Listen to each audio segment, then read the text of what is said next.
Hello नमस्कार, मी श्रद्धा. तुमचं माझ्या चॅनलमध्ये मनापासून स्वागत. भारताबाहेर भारतीय एकमेकांची मदत कशी करतात मी आजच्या व्हिडिओमध्ये तुम्हाला सांगते. आम्ही अमेरिकेतल्या एका राज्यामध्ये गेली 5-6 वर्ष राहत होतो आणि विजाच्या काही कारणामुळे आम्हाला भारतात परत जावं लागलं काही महिन्यांसाठी. आणि नंतर आम्ही येत असताना मी जवळच्या काही मैत्रिणींना माहीत होतं की मी येणार आहे. तर त्यांनी मला आधीपासून मेसेज करायला चालू केलं की तुला काही हेल्प लागली तर सांग, आम्ही डबे घेऊन येतो वगैरे. आणि 2 तारखेला आमचं अपार्टमेंट मिळणार होतं आणि 1 तारखेला आम्ही इथे पोहोचलो मिनेसोटामध्ये. पण माझ्या एका मैत्रिणीने तिचं घर आहे स्वतःचं, आम्हाला मात्र हॉटेल बुक करू दिलं नाही. तिचा फोन आला आणि ती खूप हक्काने बोलली की माझ्याकडेच तुम्ही राहायला पाहिजे. ते दोघेही नवरा बायको जॉब करतात, मुलं शाळेला जातात.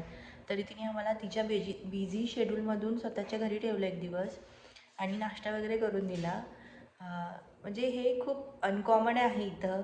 आणि दुसरं म्हणजे ना, आल्यापासून 2-3 दिवस खूप